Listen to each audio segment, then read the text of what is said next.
마귀가 지금도 여기 계시는 청년 형제 자매님들을 넘어뜨리기 위해서 아주 작은 것을 허용하라고 말합니다.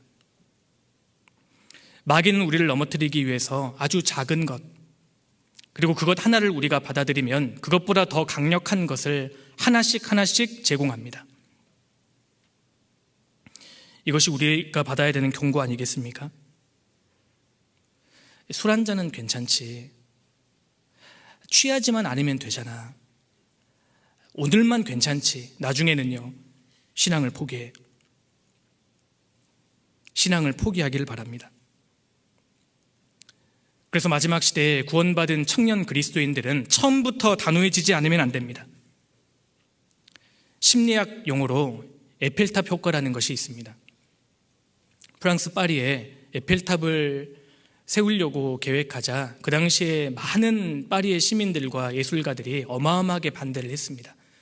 저 쇳덩어리 흉물을 세우게 되면 파리의 그 유명한 경관은 다 가리게 될 것이라고 무섭게 반대를 했습니다.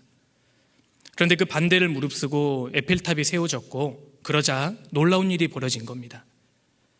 에펠탑을 파리 시민들이 자꾸 보고 또 보고 보니까요 친숙함과 호감이 생기더라는 겁니다. 이것이 에펠탑 효과입니다.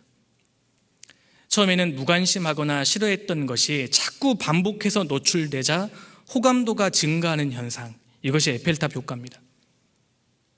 우리 시대의 문화를 에펠탑 효과로 설명할 수 있습니다. 동성애, 문신, 불륜, 처음에는 끔찍한 것이었는데 반복해서 우리 눈앞에 등장하니까요 어느덧 아무렇지 않아요. 오늘 이 시대에 사탄이 사용하는 가장 강력한 무기 중에 하나가 에펠탑 효과라고 생각합니다. 오늘날 구원받은 그리스도인의 가치관이 얼마나 바뀌고 있습니까? 지금 무섭게 바뀌는 중이거든요. 구원받은 청년 그리스도인의 가치관이 무섭게 바뀌고 있습니다. 예전에는 용납되지 않았던 죄가 어느덧 용납이 되고 묵인하고, 에펠탑 효과입니다. 사탄이 삼손에게 궁극적으로 노리는 것은 한두 번 죄를 짓는 것이 아니었습니다. 한두 번 죄를 짓는 것을 넘어서 머리털이 잘리는 것입니다. 마찬가지로 삼손이 우리에게 노리는 것은 한두 번 죄를 짓는 게 아닙니다. 우리의 가치관이 바뀌는 것입니다. 신앙이 포기해버리는 것. 삼손이 거기에 넘어졌습니다. 옛날에는 저질스러운 것을 안 가면 안 볼 수 있었습니다.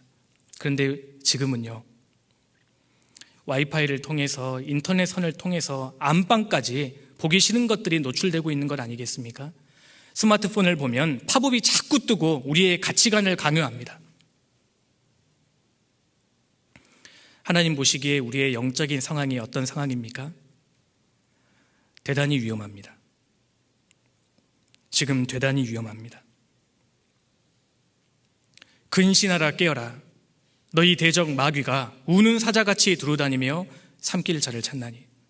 하나님 보시기에 지금 우리의 영적인 상태는 대단히 위험합니다. 그래서 하나님께서 이렇게 경고하셨습니다. 사사기는 잠깐 잡아두시면 좋겠습니다. 아가서 2장입니다. 15절입니다. 잘 아시는 말씀이시지요? 한 구절 같이 읽겠습니다. 우리를 위하여 여우 곧 포도원을 허는 작은 여우를 잡으라. 우리의 포도원에 꽃이 피었음이니라. 지금 우리의 포도원에 꽃이 피었습니다. 내 인생이라는 포도원, 내 가정이라는 포도원, 교회라는 포도원에 꽃이 피었습니다. 꽃이 피었다면 이제 열매를 맺을 차례입니다. 그런데 아무리 봐도 열매가 맺히지 않는 것입니다. 문제의 근원을 살펴봤더니 작은 여우가 있습니다. 작은 여우를 잡으라. 왜 우리의 신앙생활에 열매가 맺히지 않을까요? 작년 한 해를 돌아보았을 때 왜 열매가 많이 맺히지 않았습니까? 작은 여우를 용납했기 때문입니다. 이 작은 여우 하나 때문에 신앙생활이 안 되는 겁니다. 2022년 새해가 시작된 지 벌써 9일이 지났습니다. 작은 여우를 잡으셔야 합니다.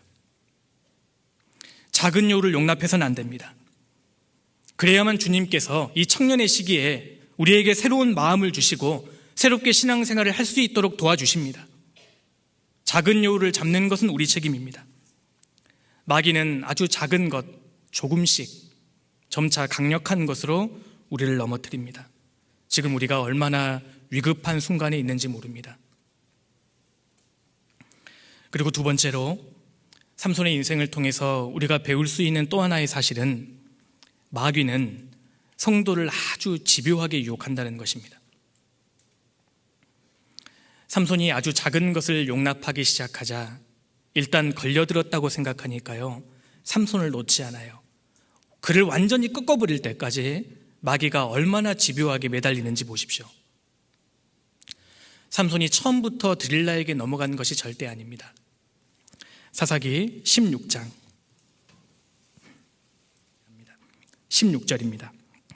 날마다 그 말로 그를 재촉하여 조르매 삼손의 마음이 번뇌하여 죽을 지경이라. 몇 번이요? 셀 수 없이 날마다. 드릴라는 삼손을 날마다 집요하게 재촉했습니다.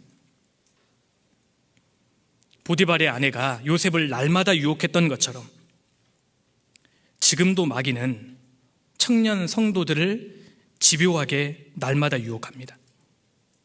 나중에 삼손이 얼마나 고통스러워했는지를 보십시오. 16절 마지막 부분에 보면 삼손의 마음이 번뇌하여 죽을 지경이라. 삼손의 마음이 번뇌하여 죽을 지경이라. 아니, 번뇌하여 죽을 지경이라면 지금 빠져나와야지요. 근데 계속 있는 거 보세요. 이것을 우리가 어떻게 설명해야 되죠?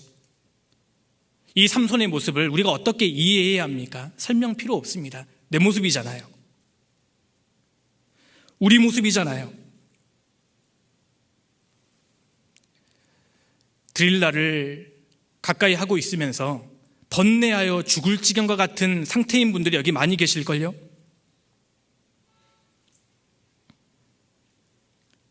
양다리 신앙이 된 겁니다. 삼손은 드릴라를 어느덧 사랑하게 되었고 이제는 드릴라와 뗄래야 뗄 수 없는 관계가 되어버린 겁니다. 그래서 이러지도 못하고 저러지도 못하는 상황이 된 거예요. 나는 하나님의 나실인이야. 그런데 한편으로는 드릴라를 사랑합니다. 주님을 떠날 수도 없고 드릴라를 떠날 수도 없는 삼손에게 두 마음이 되었습니다. 두 마음을 품기 시작한 겁니다. 이 삼손에게 하나님과 드릴라가 이제 어느덧 같은 비중을 차지하게 되었다는 뜻입니다. 혹시 이 가운데에도 그런 분 계시지 않습니까? 신앙을 포기할 수는 없고 그래도 드릴라를 또 벌릴 수는 없고 지금 이런 신앙의 상태에 계신 분이 있다면 이렇게 하셔야 합니다. 히브리서 12장을 넘겨보시겠습니다. 히브리서 12장 4절입니다. 여기 아주 중요한 말씀이 있습니다. 너희가 죄와 싸우되 아직 피 흘리기까지는 대항치 아니하고. 사도 바울이 성도들에게 권고하시는 말씀입니다. 피 흘리기까지 죄와 싸우라는 것입니다. 당시 로마의 원형 경기장에서 검투사들은요, 둘 중에 하나가 죽을 때까지 싸웠습니다. 지금 사도 바울은 이 개념으로 말씀하고 있는 거예요. 그리스도인이 죄와 싸우되 어느 정도의 각오로 싸워야 하느냐? 죽기까지입니다. 내가 이 죄의 유혹에 넘어지면 나는 죽는다. 이것으로 나는 끝장이다. 이런 절박한 마음을 가지고 피 흘리기까지 죄와 싸우라는 권면의 말씀입니다. 죄를 지어놓고 저 어쩔 수 없었어요. 저 나름대로 최선을 다했는데 아휴, 죄성이 있어서 어쩔 수 없었어요. 인간의 본능이 있는데 뭐 별 수 있나요? 이것이 아니라는 겁니다. 구원받은 그리스도인에게 죄성만 있습니까? 그 거룩한 성령이 지금 들어와 계십니다. 그렇게 핑계할 수 없다는 것입니다. 내게도 드릴라가 있습니다. 마음이 하나님께로만 향해야 되는데 내 마음을 자꾸 붕괴시키는 드릴라가 있습니다. 내 힘과 기쁨을 앗아가는 드릴라가 있습니다. 이 드릴라를 잡아야 합니다. 삼손의 힘을 누가 빼앗아갔습니까? 드릴라가 빼앗아갔습니다. 하나님 앞에 나의 그 순수한 열정과 기쁨과 마음과 힘을 뺏어가는 나만의 드릴라가 있습니다. 드릴라를 단호하게 제거하셔야 합니다. 그렇지 않으면 새해 힘있게 살 수 없습니다. 삼손의 인생을 통해서 우리가 또 배울 수 있는 중요한 세 번째 사실이 있습니다. 죄의 유혹에 지면 그 인생은 비참해질 것입니다. 우리가 이 사실을 꼭 기억해야 합니다. 삼손이 드릴라에게 자신의 거룩의 비밀을 다 털어놓았지 않습니까? 그러자 삼손은 머리털이 밀렸고 하나님께서 떠나시고 능력이 없어졌습니다. 사사기 16장 돌아가겠습니다. 사사기 16장 19절. 드릴라가 삼손으로 자기 무릎을 베고 자게 하고 사람을 불러 그 머리털 7가당을 밀고 괴롭게 하여 본즉 그 힘이 없어졌더라.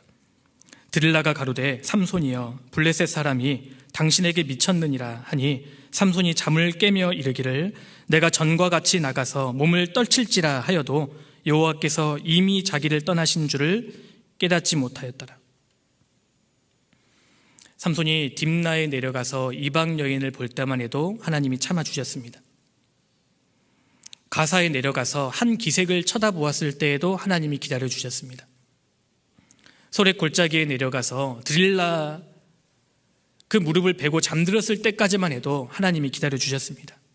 그런데 자신의 힘의 비밀이 머리카락에 있다는 사실을 드릴라에게 다 토했다는 것은 하나님을 향한 소원, 하나님을 향한 사랑과 믿음을 저버렸다는 의미입니다.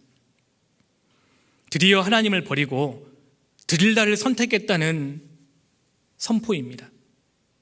그러자 하나님께서 떠나셨습니다. 결국 그는 두 눈이 뽑혔고 감옥에 가서 맷돌을 돌리는 짐승이 되어버립니다. 16장 21절입니다. 블레셋 사람이 그를 잡아 그 눈을 빼고 끌고 가사에 내려가 놋줄로 매고 그로 옥중에서 맷돌을 돌리게 하였더라. 그 위대한 나실인 삼손이 지금 블레셋 짐승이나 해야 되는 맷돌 돌리는 신세로 전락해버렸다는 겁니다. 우리가 무엇을 교훈받을 수 있습니까? 죄의 유혹에 지면 비참해질 것입니다. 그 위대한 사사 삼손이 죄를 범하자 쓰라림을 맛보았지 않습니까? 그 인생이 아주 쓰게 되었습니다. 죄의 유혹에 지면 우리의 머리카락이 밀릴 것입니다. 순종의 머리카락이 밀려버립니다. 하나님이 주시는 힘과 능력을 다 상실해버립니다. 유혹에 지면 두 눈이 뽑힐 것입니다. 영적인 눈이 뽑혀서 무엇이 더 중요한 것인지, 지금 시대가 어떤 때인지, 내가 무엇을 해야 할지 분별을 하지 못한 인생이 되어버립니다. 유혹에 지면 무거운 짐이 우리 어깨에 얹어질 것입니다. 그래서 밤낮 하나님 앞에 쉬지 못하고 고민하는, 여호와의 낯을 피하는 그런 인생이 되고 맙니다. 삼손이 하나님을 멀리하고 세상을 가까이하고 죄의 유혹에 넘어지자, 그가 믿음을 떠나자 아주 초라해졌습니다. 우리도 마찬가지입니다. 하나님을 향한 믿음을 멀리하고 죄의 유혹에 넘어졌을 때 우리 인생은 아주 쓰라림을 맛보게 됩니다. 마귀는 처음에 우리에게 꿀을 주지만 나중에 쑥으로 바꿔버립니다. 처음에 마귀는 우리에게 기름을 주지만 나중에는 날카로운 칼을 주지 않습니까? 잠언 6장을 찾아보시겠습니다. 잠언 6장 25절입니다. 내 마음에 그 아름다운 색을 탐하지 말며 그 눈꺼풀에 홀리지 말라. 음료로 인하여 사람이 한 조각 떡만 남게 됨이며 음란한 계집은 귀한 생명을 사냥함이니라. 사람이 불을 품에 품고야 어찌 그 옷이 타지 아니하겠으며 사람이 숯불을 밟고야 어찌 그 발이 되지 아니하겠느냐. 남의 아내와 통간하는 자도 이와 같을 것이라. 무릇 그를 만지기만 하는 자도 죄 없게 되지 아니하리라.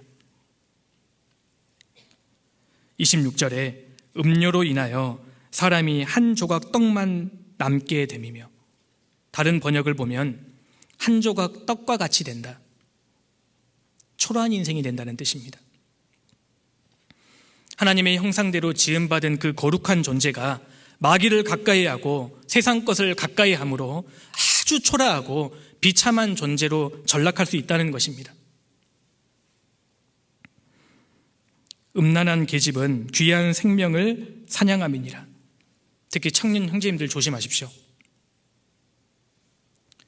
유혹에서 지면 비참해질 것입니다. 하나님께서 구원받은 그리스도인들 중에서도 청년 형제 자매님들에게 깊은 관심을 갖고 있습니다. 하나님의 시선과 관심은 여기에 집중되어 있습니다. 하나님께 정말 귀하고 크게 쓰임받을 만한 분들이 여기에 계십니다. 동시에 마귀도 우리를 주시합니다. 그러니까 청년의 시기는 아주 불안정한 시기입니다. 하나님께 정말 귀하게 쓰임받기 위해 준비될 수도 있고 마귀의 도구가 될 수 있습니다. 마귀가 지금 우리를 유심히 봅니다. 유혹에 지면 비참해질 것입니다. 그 위대한 나실인이 들릴라의 유혹에 넘어지니까 하나님께 아무런 쓰임을 받지 못하고 있지 않습니까? 이것보다 더 비참한 모습이 어디 있습니까? 우리가 청년의 시기에 거룩함을 유지해야 하는 이유는, 죄와 피 흘리기까지 싸워야 하는 이유는 하나님께서는 깨끗한 그릇을 사용하시기 때문입니다. 디모데후서 2장을 찾겠습니다. 디모데후서 2장 20절입니다. 큰 집에는 금과 은의 그릇이 있을 뿐 아니요 나무와 질그릇도 있어 귀 쓰는 것도 있고 천이 쓰는 것도 있나니, 그러므로 누구든지 이런 것에서 자기를 깨끗하게 하면 귀 쓰는 그릇이 되어 거룩하고 주인의 쓰심에 합당하며 모든 선한 일에 예비함이 되리라. 큰 집에는 금과 은의 그릇, 다양한 그릇들이 있습니다. 구원받은 성도들이 모인 하나님의 집인 교회 가운데에는 하나님께서 모두 다 귀하게 사용하십니다. 그런데 특별히 누구를 귀하게 사용하시느냐? 깨끗하게 준비되어 있는 그릇입니다.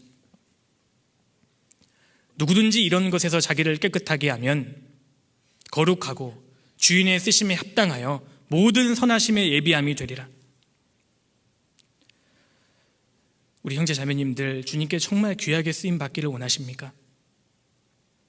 이 마지막 시대에 정말 내 한 인생이 주님 손에 붙들려서 정말 귀하게 쓰임 받기를 원하시나요? 그러면 깨끗하셔야 합니다. 자신을 지키셔야 합니다. 그렇지 않으면 하나님께서 사용하시지 않습니다. 죄에 지면 비참해질 것입니다. 그렇다면 이 청년의 시기에 이 죄의 유혹에서 이길 수 있는 비결 몇 가지를 좀 같이 한번 나눠보고자 합니다. 디모데후서 2장을 찾으셨으니까요. 2장 22절입니다. 2장 22절은 이 청년의 시기에 대단히 중요한 말씀입니다. 22절 같이 읽겠습니다.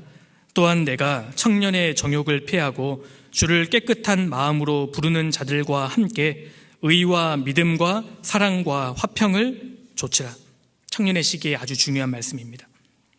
이 짧은 한 구절의 말씀이 청년의 신앙을 붙들어 준다고 할 수 있습니다.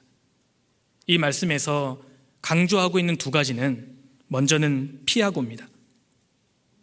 그리고 또 다른 하나는 좇으라는 것입니다. 또한 내가 청년의 정욕을 피하고 젊음의 때에 피해야 할 것이 있습니다. 그리고 의와 믿음과 사랑과 화평을 좇으라. 피해야 할 것이 있고 좇아야 할 것이 있습니다. 먼저 청년의 정욕을 피하고, 이 말씀에서 청년의 정욕은 청년의 시기에 모든 제멋대로의 충동들을 가리킵니다. 특별히 성적 충동입니다. 성적 충동, 청년의 정욕을 피하고, 여기 피하고 할 때 이 단어는 도망하다, 탈출하다를 의미하는 아주 적극적인 의미입니다. 도망하는 것입니다. 탈출하는 것입니다. 삼손이 이것을 놓쳐서 아주 부끄러운 그 자리에 결국 가게 된 것 아니겠습니까? 삼손이 왜 넘어졌을까요? 왜 삼손이 그렇게 수치스러운 인생을 살게 되었습니까? 유혹의 자리에 계속 머물러 있었기 때문입니다. 잘못하면 딥나에 내려갈 수도 있습니다. 그런데 그 딥나의 이방 여인을 보았을 때 탈출해야죠. 벗어나야죠. 가사에 내려가서 한 기생을 볼 수 있습니다. 그래서 그 마음이 성적 충동으로 생길 수 있습니다. 그때 도망가야죠. 그 이상한 생각이 내 마음을 집어삼키지 않도록 탈출해야 합니다. 드릴라의 집을 빨리 벗어나야 합니다. 삼손은 그러지 않았습니다. 이 경고의 말씀이 지금 해당되는 분들이 여기 많이 계실걸요? 지금 드릴라의 집에 서성거리면서 왔다 갔다 하는 분들이 많이 계실 수 있습니다. 그런 분이 계시다면 오늘 이 말씀을 주님의 말씀으로 받으셔야 합니다. 도망가셔야 합니다. 탈출하셔야 합니다.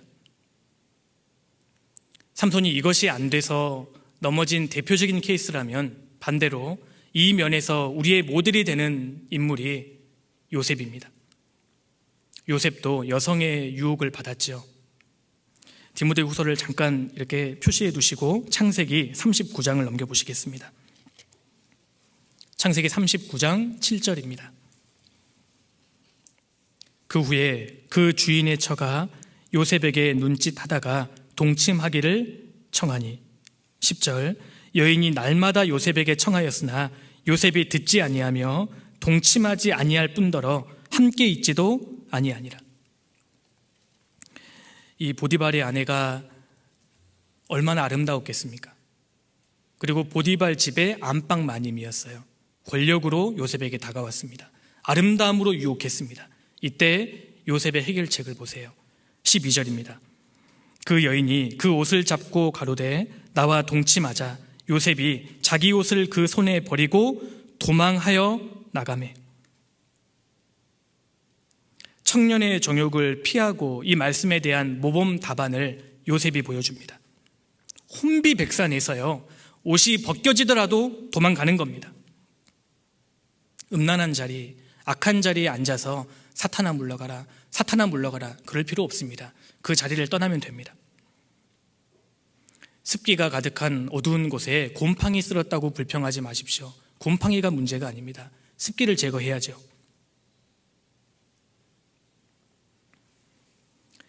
이게 오늘 본문에서 디모데후서 2장에서 말씀하는 피하고입니다. 요셉에게 배워야 합니다.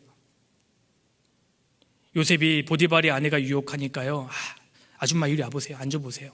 아줌마 도대체 왜 그러시는 거예요? 결혼하셨잖아요. 정신 좀 차리세요, 아줌마. 논리적으로 설득하고 그런 거 없었습니다. 거두절미하고 도망가는 겁니다. 젊은 시절부터 우리가 피해야 할 것이 있습니다. 특별히 우리 시대에 유혹이 많은 시대입니다. 노출되지 않도록 주의해야 합니다. 청년의 시대에 이 중요한 시기에 성적 유혹을 피하십시오. 스마트폰의 유혹을 피하십시오. 저는 오늘날 청년 그리스도인의 신앙을 이 두 가지가 다 죽인다고 생각합니다. 그걸 버리지 않으면, 피하지 않으면 어떻게 신앙에서 승리할 수 있겠습니까? 과감하게 포기할 것을 포기하십시오. 영화를 버리십시오. 드라마 보지 않으셔야 합니다. 음악, 음란한 영상 피하십시오. 피하셔야 합니다. 혼자 있는 시간과 장소를 피하십시오. 청년의 정욕을 피하셔야 합니다. 몇 년 전에 한 청년 자매님께서 다급하게 상담을 요청하신 적이 있습니다. 어떤 내용이신가 들어봤더니 학원을 다니시는데요, 같이 학원을 다니는 한 남학생이 학원 끝날 때까지 밖에서 기다리다가 대시를 했다는 겁니다. 한번 사귀어보자고요. 이 자매님이 그때부터 단호하게 나 너 싫어 하고 와서 그때부터 하나님께 울면서 기도했답니다. 주님, 제가 뭘 잘못했나요? 주님, 제가 고쳐야 할 게 있습니까? 그리고 마음이 진정이 안 되는 거예요. 너무 무서워서요. 왜 내게 이런 일이 있나 하고 상담을 요청하셨더라고요. 제가 그 자매님과 상담을 하면서 마음이 오히려 너무 제가 감사가 됐습니다. 이렇게 자신을 지키는 분, 이런 분이 하나님께 축복을 받지 않겠습니까? 누가 대시하면 은근히 즐기고 나도 좀 인기가 있구나. 교회의 공식적이지 않은 통로로 형제가 교제를 요청해 왔을 때 은근히 즐기고 그것을 붙잡는 사람, 하나님은 아십니다. 하나님께서 그 인생을 정말 바른 길로 축복해 주시겠습니까? 피하고 옵니다. 두 번째로 디모데후서 2장 22절, 먼저 피해야 할 것이 있죠. 그리고 두 번째, 주를 깨끗한 마음으로 부르는 자들과 함께 의와 믿음과 사랑과 화평을 좇으라. 앞에서 피하다는 단어가 도망하다, 떠나다, 탈출하다라는 강력한 단어라고 말씀드렸습니다. 여기 좇으라는 단어도 마찬가지입니다. 이 좇으라는 단어가요, 사냥개가 먹잇감을 발견하고 그 먹잇감을 향해 돌진하는 상태입니다. 우리가 음란하고 거짓된 것을 피하기 위한 강력한 열정도 필요하지만 그것보다도 중요한 것은 주님의 것을 추구하기 위해서 사냥개가 먹잇감을 발견하고 돌진하는 것처럼 돌진하는 열정이 필요하다는 겁니다. 최상의 공격이 최상의 방어입니다. 베드로전서 4장 1절에도 그리스도께서 이미 육체의 고난을 받으셨으니 너희도 같은 마음으로 갑옷을 삼으라. 이는 육체의 고난을 받은 자가 죄를 그쳤음이니. 피할 뿐만 아니라 적극적으로 따라야 할 것이 있습니다. 청년의 시기에 건전한 곳에 내 시간과 에너지를 쏟으십시오. 의와 믿음과 사랑과 화평을 좇으셔야 합니다. 그걸 향해 집중적으로 달려갈 때 죄의 유혹은 내게서 멀어져 있을 것입니다. 청년의 시기에 해야 할 것이 얼마나 많이 있습니까? 정말 치열하게 말씀을 듣고 계십니까? 정말 말씀을 얼마만큼 암송하고 계십니까? 청년의 시기에 정말 말씀을 많이 묵상하고 있습니까? 이게 대학생 형제자매들도 계시죠. 공부해야 할 게 얼마나 많습니까? 정말 외국어 공부, 복음을 위해서 최선을 다해 치열하게 하고 계십니까? 기도는 얼마나 하고 계십니까? 사냥개가 먹잇감을 발견하고 돌진하는 것처럼 그렇게 치열하게 주님의 것을 추구하고 있습니까? 우리가 거룩을 위해서 주님의 교회를 향해서 말씀과 기도를 향해서 달려가야 합니다. 돌진해야 합니다. 그 돌진하는 열정이 필요하다는 것입니다. 그리고 죄의 유혹을 이길 수 있는 또 하나의 방법이 이 구절에 또 담겨 있습니다.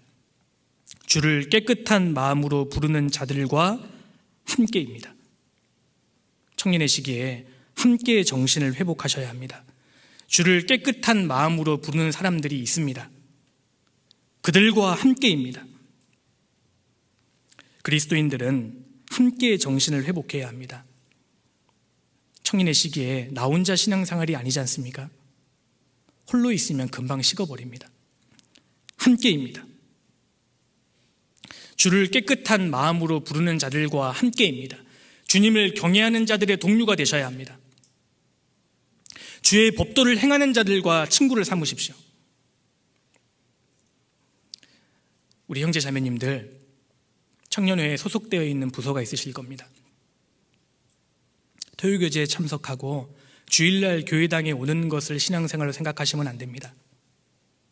그 사고방식부터 포기해야 합니다. 부서 깊숙이 들어오셔야 합니다. 부서에 깊숙이 들어오세요. 교회에 와서 마음을 여십시오. 내가 평생 함께해야 할 친구들, 가족들입니다. 마음을 여세요. 말세가 되면 될수록 교회의 중요성을 알아야 합니다. 교제가 없이는 신앙생활을 잘할 수 없습니다. 개인의 힘으로는 안 되지 않습니까? 구원받은 사람들이 모인 무리 가운데 주님이 거기에 머리를 두시고 주님의 모든 좋은 것들이 공급되기 때문에 청년의 시기에 함께를 배워야 합니다. 교회 가운데 마음을 열고 몸을 그 가운데 함께하면 이상하게 주님이 나를 바꾸고 가십니다. 우리 시대에 모임하는 것을 보면 걱정스러울 때가 있습니다. 주일날 교회당에 오는 것을 신앙생활이라고 생각하시면 안 됩니다. 깊숙이 들어오셔야 합니다. 사실 신앙생활은 복잡하지 않습니다. 함께입니다. 청년의 시기에 요한 예슬레와 조지 휘트필드가 친구였지 않습니까? 청년의 시기에 신앙생활을 정말 잘해보려고 홀리클럽 같은 것들을 만들었습니다. 그리고 청년의 시기에 준비해 갑니다. 나중에 주님께서 그 두 사람을 얼마나 귀하게 사용하셨습니까? 주를 깨끗한 마음으로 부르는 자들과 함께입니다. 그런 사람들을 가까이 하십시오. 그리고 죄의 유혹을 또 이길 수 있는 중요한 또 하나의 방법을 삼손에게서 우리가 배울 수 있는데요. 사사기 16장 다시 돌아가겠습니다.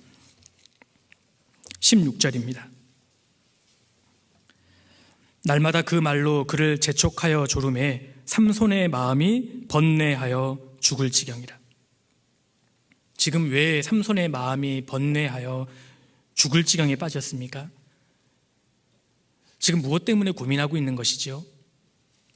옆에서는 드릴라가 유혹하고요, 자기 마음속에서는 하나님의 음성이 들리는 겁니다. 너 나실인이잖아. 너 한 명이 잘못되면 이스라엘은 어떻게 되겠어? 양심의 소리가 들리는 것입니다. 그래서 마음이 번뇌하여 죽을 지경이었던 겁니다. 한편으로 이 순간은 대단히 중요한 순간입니다. 이 순간을 놓쳐서는 안 됩니다. 죄의 유혹의 순간에, 강력한 죄의 유혹이 내 앞에 있을 때 이러면 안 되는데, 내가 여기에 넘어가면 안 되는데, 그런 음성이 들릴 때 아직 내 신앙이 제 기능을 발휘하고 있다는 증거입니다. 그때 무릎을 꿇으셔야 합니다. 삼손의 치명적인 실수가 여기에 있습니다. 마음이 번뇌하여 죽을 지경일 때에 은혜의 보좌 앞에 달려가야 했습니다.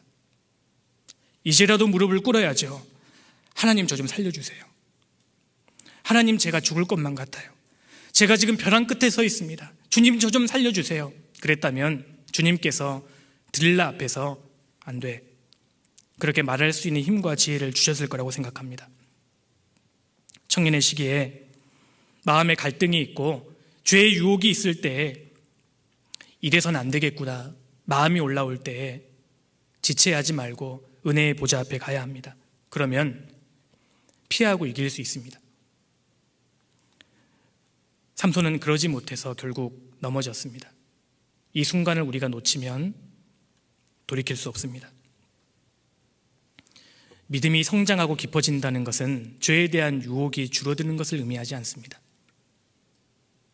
믿음이 성장하고 깊어진다는 것은 내가 얼마나 연약한 사람인지를 직시하는 것입니다.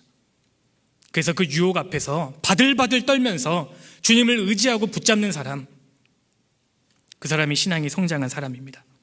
예수님께서도 우리에게 이렇게 말씀하셨습니다. 마태복음 26장입니다. 41절, 시험에 들지 않게 깨어있어 기도하라. 마음에는 원이로되 육신이 약하도다. 유혹의 순간에, 그 압도적인 유혹 앞에서 무릎을 꿇으셔야 합니다. 죄에 넘어가지 않을 수 있는 마지막 기회입니다.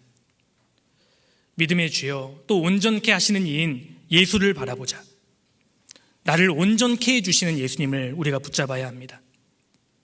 예수님의 수저자 베드로가 주님을 3번이나 부인했습니다.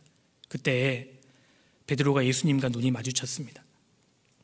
예수님께서 베드로의 모습을 보시고 너가 도대체 어떻게 나한테 이럴 수 있느냐, 그렇게 말씀하지 않으셨습니다. 한마디 않으셨고 베드로의 눈빛만 주님이 쳐다보고 계셨습니다. 주님과 눈이 마주치자 베드로가 엎드려서 통곡하기 시작합니다.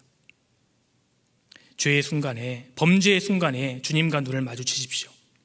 그러면 주님께서 내 죄를 드러내시고 우리는 무릎 꿇고 통곡하게 될 것입니다. 주님과 눈을 마주치는 것이 기도하는 것입니다. 주님과 눈을 마주치셔야 합니다. 죄의 유혹의 순간에 정말 염치불고하고 하나님의 보좌 앞에 겸손한 모습으로 꿇어앉아서 나의 마음과 생활을 낱낱이 구하는 것입니다. 주님, 제가 이런 사람입니다. 도와주십시오. 그러면 부끄러운 것이 드러나고 눈물로 내 삶을 주님께 아뢰고 심히 통곡하게 만드실 것입니다. 이때가 너무나 중요한 때입니다. 삼손은 그러지 않았습니다. 그래서 삼손이 실패했습니다. 사사기 13장부터 16장까지를 보면 삼손이 기도했다는 구절이 2구절밖에 나오지 않았습니다. 첫 번째는 목마를 때 에낙고레에서 기도하고요. 두 번째는 눈 뽑혔을 때. 눈 뽑혔을 때 그제야 기도합니다. 아니, 눈 뽑히기 전에 기도하지. 유혹 당할 때 기도하지. 그러면 주님이 도와주셨을 텐데 아직 우리는 눈 뽑히지 않았습니다. 그러면 지금 기도해야 합니다. 유혹의 순간에 절박하게 하나님께 부르짖고 구하는 저희가 되어야 합니다.